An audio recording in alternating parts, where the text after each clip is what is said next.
भाइयों नमस्कार। आपका अपने वीर सैनिक वेलफेयर यूट्यूब न्यूज़ चैनल पर फिर से स्वागत है।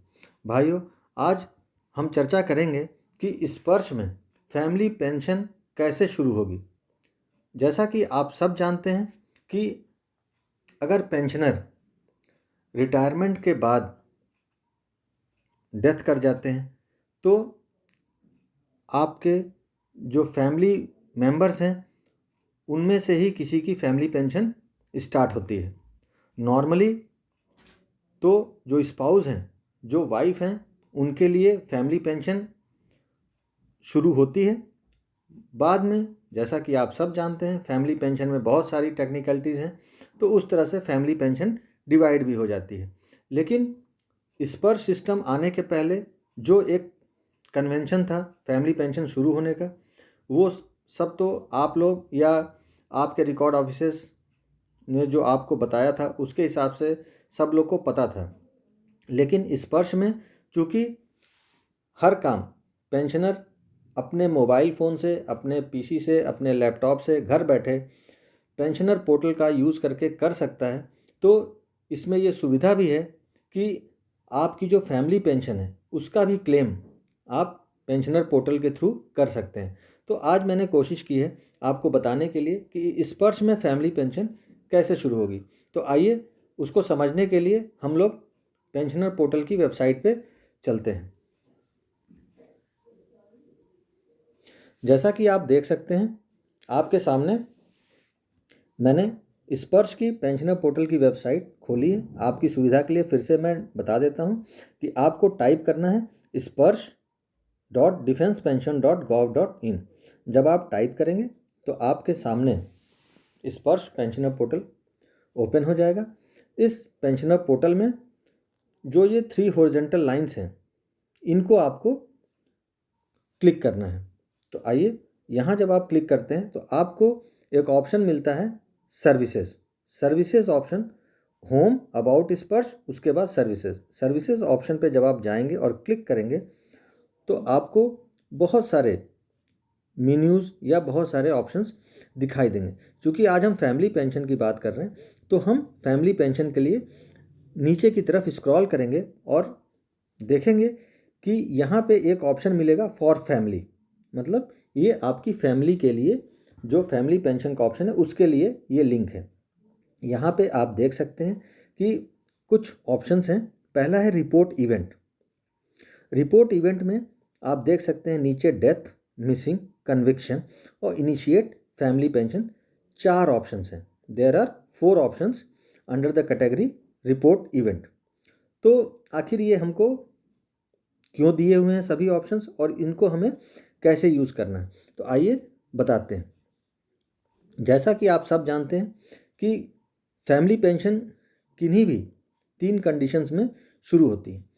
बताने के पहले मैं एक बात स्पष्ट कर दूं, आपको क्लियर कर दूं कि अगर आपकी डेथ सर्विस के दौरान ही हो जाती है तो उस समय आपकी जो फैमिली पेंशन है वो आपके रिकॉर्ड ऑफिसर्स इनिशिएट कर लेंगे। उसके लिए आपको परेशान होने की ज़रूरत नहीं है। लेकिन एक बार अगर आप पेंशन इस्टेब्लिशमेंट में आ जाते हैं, पेंशनर हो जाते हैं और अगर स्पर्श के ही पेंशनर हैं तो स्पर्श पे ही आपका डेटाबेस है, और अगर जैसा कि आप सब जानते हैं पीसीडीए पेंशन के पेंशनर रहे हैं और धीरे धीरे माइग्रेशन हो रहा है और अब आप स्पर्श के पेंशनर हो गए हैं, तो फैमिली पेंशन आप कैसे इनिशिएट करेंगे, इसके लिए ये ऑप्शंस हैं। तो जैसा कि आप देख रहे हैं फैमिली पेंशन 3 कैटेगरीज में इनिशिएट होंगी। अगर पेंशनर की डेथ हो जाती है, या पेंशनर मिसिंग हो जाता है, या पेंशनर कन्विक्टेड हो जाता है, या उसको किसी तरह की सज़ा हो जाती है किसी वजह से। तो चूँकि पेंशनर पेंशन ले रहे थे और अब उनके साथ इन तीनों में से कोई एक कैजुअल्टी हो गई, तो इन तीनों में से जो भी कारण होगा उनमें से कोई भी कारण जो एक्चुअल होगा वही आपको सेलेक्ट करना है। तो जो सबसे नॉर्मल कारण होता है डेथ का, आइए हम उस पर चर्चा करते हैं। तो डेथ में अब आपको डेथ रिपोर्ट करना है। जैसा कि आप देख सकते हैं रिपोर्ट इवेंट, इवेंट मतलब घटना, जो घटना हुई है उसको आपको रिपोर्ट करना है। तो इसके लिए जो डेथ ऑप्शन है इसको आप क्लिक करेंगे। आइए क्लिक करते हैं। जब आप उसको क्लिक करेंगे तो आपको यहाँ पे इस तरह का एक फॉर्म खुल के मिलेगा। इसमें आप देखिए जो फर्स्ट ऑप्शन है उसमें नेम ऑफ पेंशनर, और एक चीज़ और गौर करिएगा, ध्यान दीजिएगा कि जो स्टेरिक मार्क या स्टार मार्क जो फील्ड्स हैं वो कंपलसरी हैं, उनको अगर आप नहीं भरते हैं तो ये आपका फॉर्म आगे सबमिट नहीं होगा। तो नेम ऑफ पेंशनर, जो पेंशनर थे जिनकी डेथ हुई है उनका वो नाम डालिए जो कि पीपीओ में है। और रिपोर्टर डिटेल्स, उनकी डेथ की रिपोर्टिंग कोई भी कर सकता है, ज़रूरी नहीं है कि वो फैमिली पेंशनर हो तभी वो रिपोर्ट करेगा। आप कोई भी उनके सगे संबंधी हो सकते हैं, आप सिर्फ रिपोर्ट कर रहे हैं। आप रिपोर्टर डिटेल्स में अपना फर्स्ट नेम जरूर डालेंगे, middle name, last name optional है। रिलेशन में आप देख सकते हैं जब आप क्लिक करेंगे मेनू को तो आपको ढेर सारे ऑप्शंस मिलेंगे, जितने भी रिलेशंस एग्जिस्टिंग हैं वो सिस्टम में डाले गए हैं। और उसके बाद मोबाइल नंबर कंपलसरी है लेकिन ईमेल आईडी कंपलसरी नहीं है। अब जैसा कि मैंने आपको बताया था कि चूँकि ये सिस्टम लॉगिन बेस्ड है इसलिए मैं सिर्फ सिस्टम को ऊपर से ही आपको बता सकता हूँ, मैं इस सिस्टम के अंदर नहीं जा सकता क्योंकि मेरे पास कोई लॉगिन क्रीडेंशियल्स नहीं है। लेकिन मुझे इतना बताने से ये लगता है कि आपको कुछ न कुछ गाइडेंस मिलेगी और कुछ न कुछ आपको सहूलियत ज़रूर मिलेगी। इसी तरह से जैसा कि हम लोगों ने एक दूसरा ऑप्शन उसमें देखा था, मैं फिर से वहाँ पे जाता हूँ फैमिली वाले आपके मेनू में, और यहाँ पे देखिए डेथ के बाद मिसिंग है और कन्विक्शन है। अगर आप दोनों को क्लिक करेंगे तो आपको सेम फॉर्म्स, उसी तरह के फॉर्म्स आपको खुलेंगे। बस आपको जिस मेनू से आप जाएंगे सिस्टम में वो इवेंट दर्ज हो जाएगी, या यूँ कह लें कि सिस्टम ये समझ लेगा कि पेंशनर की डेथ हुई है या पेंशनर मिसिंग हुआ है या पेंशनर कन्विक्ट हुआ है।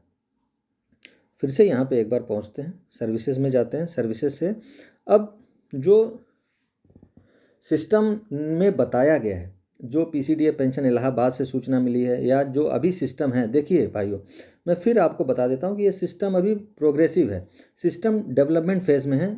मैक्सिमम इवेंट्स डेवलप हो चुके हैं इसके मैक्सिमम पार्ट्स, लेकिन कभी न कभी कोई अगर डिसीजन होता है तो कोई चीज़ें पेंशनर की सुविधा के लिए चेंज भी हो जाती हैं। तो इसलिए जो बातें आपसे बताई जाती हैं वो एकदम स्पष्ट नहीं है कि इसके बाद कोई चेंज नहीं आएगा। सिस्टम कभी भी आपकी सुविधा के लिए बदला जा सकता है, लेकिन वो हमेशा आपके फेवर में ही बदला जाएगा और आपकी सहूलियत को ध्यान में रख के ही बदला जाएगा।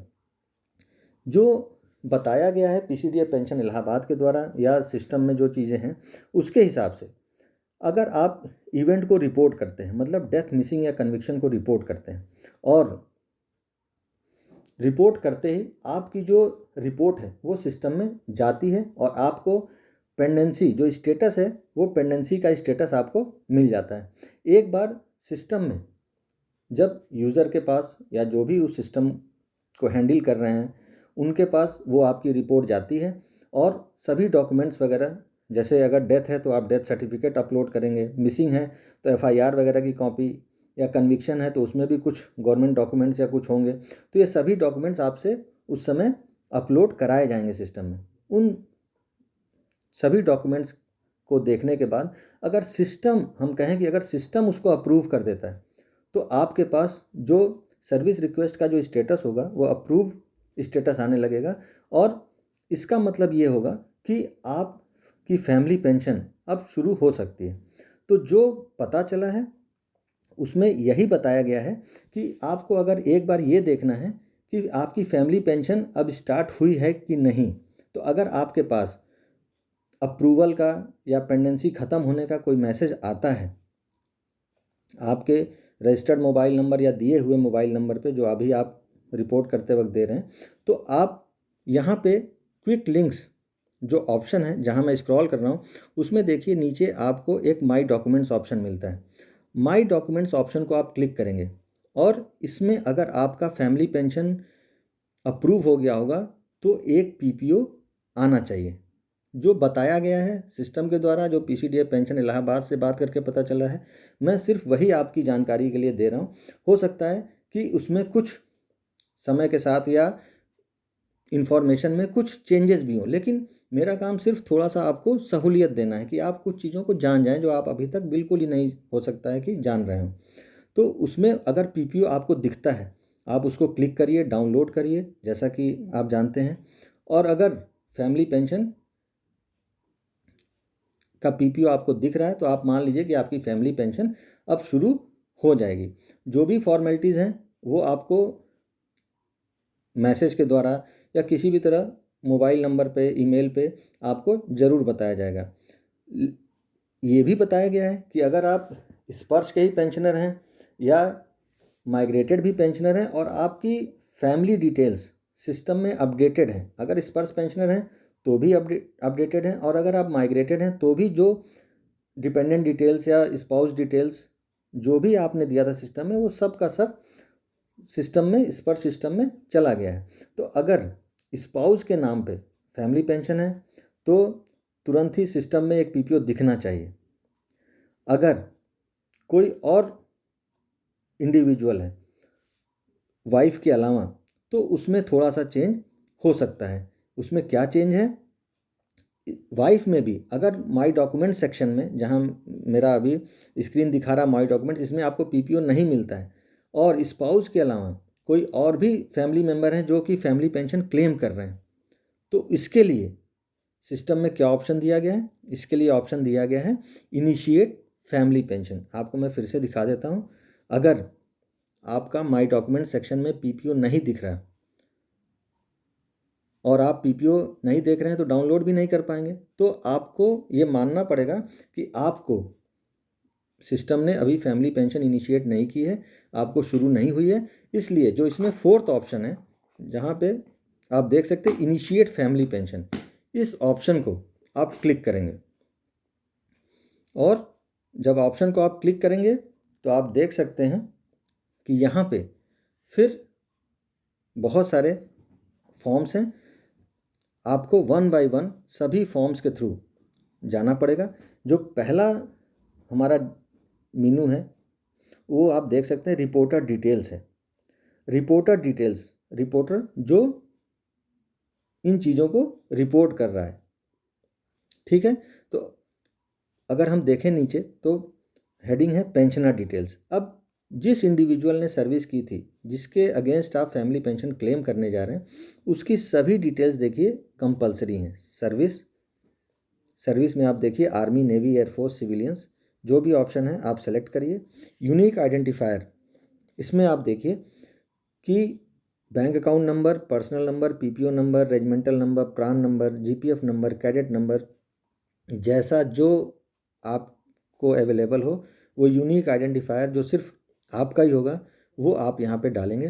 पर्सनल नंबर जैसा कि आप जानते हैं, और नेम ऑफ पेंशनर जैसा कि पीपीओ में था। ये डिटेल्स भरने के बाद आप देख सकते हैं कि रिपोर्टर डिटेल्स ली जा रही हैं। First name, mobile number compulsory है, बाकी कुछ नहीं है। उसके बाद आप वैलिडेट एंड प्रोसीड बटन को दबाएंगे और आगे बढ़ेंगे। मैं फिर बता देता हूं कि मेरे पास सिस्टम की एक्सेस नहीं है क्योंकि मेरे पास लॉगिन क्रीडेंशियल्स नहीं है, लेकिन आप करेंगे तो आपको वो सहूलियत मिलेगी। उसके बाद रिपोर्टर डिटेल्स के बाद जो सेकंड ऑप्शन है वो क्लेमेंट डिटेल्स का है।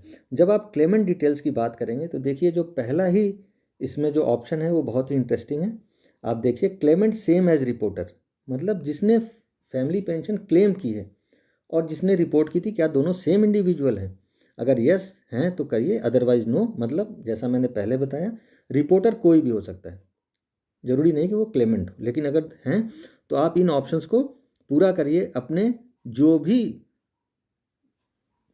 कंपलसरी डिटेल्स या ऑप्शनल डिटेल्स मांगे जा रहे हैं आप उस फॉर्म को फिल करिए, और देखिए आप नेक्स्ट बटन दबाएंगे और जो भी ऑप्शंस होंगे आपके सामने आते जाएंगे। मैं फिर बता रहा हूँ, क्योंकि मैंने ये कंपलसरी डिटेल्स नहीं भरे इसलिए वो नेक्स्ट ऑप्शन का बटन का ऑप्शन काम नहीं कर रहा है।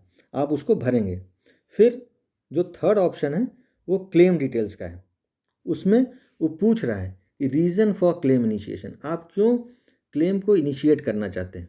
तो दो तीन जो भी इसमें ऑप्शंस हैं आप इसमें सेलेक्ट करेंगे। मैं फिर आपको बता देता हूँ कि मैं सिर्फ सिस्टम की जानकारी देने के लिए आपको बता रहा हूँ। जो फैमिली पेंशन की अपनी जो बारीकियां हैं, जो अपनी टेक्निकलिटीज़ हैं, मैं उस रूल पोजीशन पे अभी बात नहीं कर रहा हूँ, क्योंकि मैं सिर्फ स्पर्श सिस्टम का जो पेंशनर पोर्टल है उससे आपको यूज टू करने की कोशिश कर रहा हूँ। तो यहाँ पे आप कोई भी ऑप्शन सेलेक्ट करेंगे जिसमें 3 ऑप्शंस दिए हुए हैं। पहला ऑप्शन है डिसक्वालिफिकेशन ऑफ एग्जिस्टिंग पेंशनर या फैमिली पेंशनर। जो एग्जिस्टिंग पेंशनर था वो डिसक्वालीफाई हो गया, बहुत सारे कारण होते हैं, या फैमिली पेंशनर जो था वो डिसक्वालीफाई हो गया। दूसरा है non supporting of dependents by existing family pensioner. Existing family pensioner जो है वो डिपेंडेंट्स को सपोर्ट नहीं कर रहे हैं। और रीमैरेज ऑफ विडो, ये रूल पोजीशन पहले भी थे, इनमें कोई चेंज नहीं हुआ है। अगर चेंज होगा तो आपको गवर्नमेंट नोटिफिकेशन के थ्रू, अपने रिकॉर्ड ऑफिसर्स के थ्रू हमेशा बताया जाता रहेगा, उसके लिए ऑर्डर सर्कुलर सब निकलेंगे। लेकिन इस वक्त मैं इन फैमिली पेंशन की रूल पोजीशन की बारीकियों में नहीं जाऊंगा। आप सिर्फ समझिए कि इनमें से किसी एक ऑप्शन को आपको सेलेक्ट करना है और सबमिट करना है। और इस तरह से आप देखेंगे कि 1 से 2 बार जब आप इस पोर्टल पे फैमिली पेंशन वाला जो पोर्शन जो आज हम लोग ने डिस्कस किया उस पर अगर जाएंगे और हर ऑप्शन को ध्यान से देखेंगे तो आप इससे यूज टू हो जाएंगे और आपको लगेगा कि फैमिली पेंशन इनिशिएट हो सकती है। तो मेरा एक छोटा सा प्रयास था कि मैं आपको बता सकूं कि जब आपकी पेंशन स्पर्श पे माइग्रेट हो गई है तो उसके बाद जो नेक्स्ट इवेंट होता है वो फैमिली पेंशन का ही होता है। तो आप उससे थोड़ा यूज टू हो जाएं और किस तरह से फैमिली पेंशन इनिशिएट करनी है इसके लिए थोड़ा आपको एक कह सकते हैं कि फर्स्ट एक्सपीरियंस मिल जाए, थोड़ा सा आप प्राइमा फेसी कुछ उसके बारे में जान लें। एक बार आप सभी से फिर ये कहते हुए कि पेंशन संबंधी अगर कोई भी आपकी परेशानी है, क्वेरी है, पेमेंट की भी दिक्कत है या किसी और तरह की परेशानी है, तो भी आप कमेंट सेक्शन के थ्रू मुझसे बिल्कुल पूछिए। और मैं पहले भी कह चुका हूँ, बिल्कुल आपकी मैं मदद करने की पूरी कोशिश करूँगा। मैंने किया भी है। मैं नाम तो बहुत लोगों का जानता भी नहीं, लेकिन उन लोगों का मैंने इस चैनल के थ्रू जब उन्होंने अपनी कोई ग्रीवेंस दी है तो मैंने उनको सॉल्व भी किया है और उनकी हर तरह की परेशानी दूर भी की है। इसी के साथ ये कहते हुए कि मेरे वीडियोस अगर आपको पसंद आ रहे हैं तो उनको लाइक करिए, उनको अपने ग्रुप में शेयर करिए और चैनल को सब्सक्राइब ज़रूर करिए, जिससे कि आपको मेरे फ्यूचर के वीडियोस जो आपके किसी काम के हो सकते हैं वो आपको सब्सक्रिप्शन के थ्रू मिल सकें। तो अगली जानकारी जब आएगी तो मैं फिर एक नया वीडियो लेकर आपके सामने आऊँगा। तब तक के लिए जय हिंद।